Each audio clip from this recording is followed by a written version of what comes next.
Chapter 4. Do you want me to practice with you or don't you? Hissed Henry.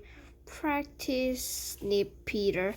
Well, go on then, said Henry. Perfect Peter walked up to Henry and bowed. Wrong, said Henry. You don't bow to the Queen, you courtesy. Courtesy, said Peter. Miss Oddbot hadn't said anything about curtsying, but I'm a boy. The law was changed, said Henry. Everyone curtsies now. Peter hesitated. Are you sure? Asked Peter. Yes, said Henry. And when you meet the Queen, you put your thumb on your nose and wiggle your fingers like this. Horrid Henry cocked a snuck. Perfect Peter gasped. Miss Oddbot hadn't said anything about thumbs on noses. But that's rude, said Perfect Peter. Not to the Queen, said Horrid Henry. You can't just say hi to the Queen like she's person. She's the Queen. There are special rules. If you get it wrong, she can chop up your head. Chop up his head? Miss Oddbot hadn't said anything about chopping off heads. That's not true, said Peter. Yes, it is, said Henry. Isn't? Horrid Henry sighed. If you get it wrong, you'll be locked up in the Tower, he said. It's high treason to greet the Queen the wrong way. Everyone knows that. Perfect Peter paused.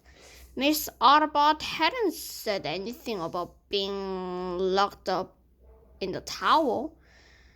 I don't believe you, Henry, said Peter. Henry shrugged. Okay, just don't blame me when you get your head chopped off. Come to think of it, thought Peter, there was a lot of head chopping when people met kings and queens, but surely that was just in the olden days. Mom! Screamed Peter. Mom ran into the room.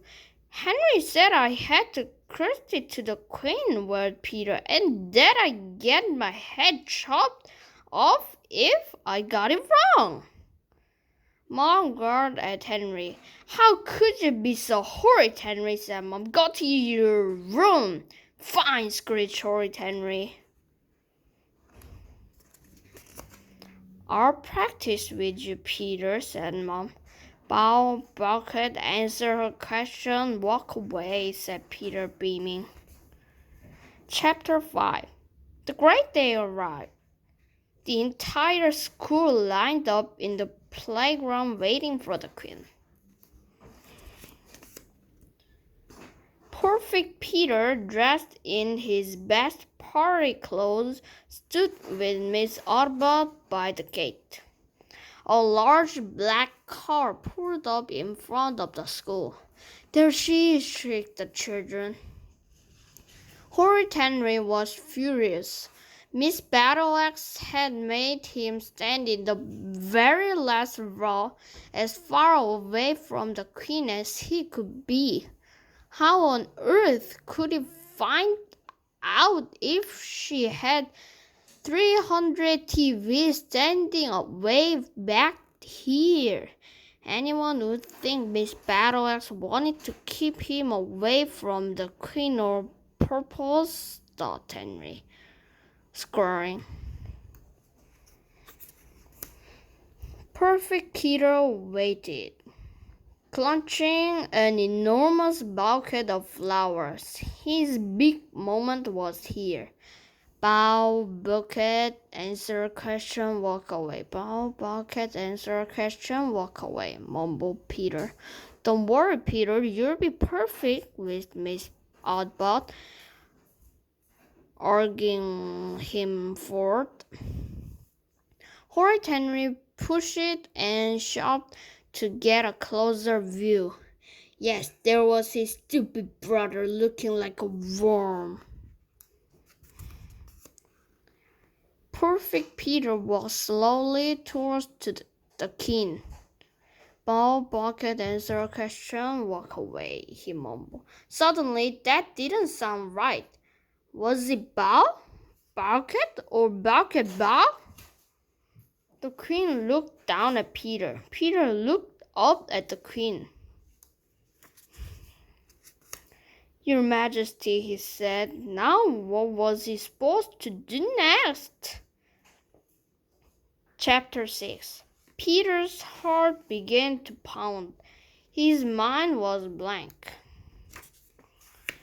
Peter bowed. The bucket smacked him in the face. Ow! Yelled Peter. What had he practiced? Ah, yes. Now he remembered. Peter crossed it. Then he cocked a snook. Miss Audubon gasped. Oh no, what had he done wrong? The bucket! It was still in his hand. Quickly, Peter thrust it at the queen. Smack! The flowers hit her in the face. Now, lovely, said the queen. Wah! Well, Peter, don't jump on my head. There was a very long silence. Henry saw his chance. How many TVs have you got? Shouted Horrid Henry. The queen did not seem to have heard. Come along, everyone, to the display of Tudor the making, said Miss Audubon. She looked a little pale. I said, shouted Henry. How many? A long bony arm yanked him away. Be quiet, Henry, hissed Miss Battleaxe. Go to back playground like we practiced. I don't want to hear another word out of you. Horrid Henry trudged up to the vat with Miss Battleaxe bitterly. He's watching his every step. It was so unfair. When everyone was in their assigned place, Miss Oddball spoke. Your Majesty, Mom and Dads, boys and girls. The tutors used mud and straw to make up for their words. Miss Battleaxe class will now show you how. She nodded to the children standing in the vat. The school recorder van played green solves. Henry's class began to stomp in the vat of mud and straw. How lovely, said the queen. Horrid Henry stopped where he'd been placed between Zazizim and Arabic air. There was a whole vat of stomping children blocking him from the queen, who was sit in front, a row between Miss Battleaxe and Miss Audubon.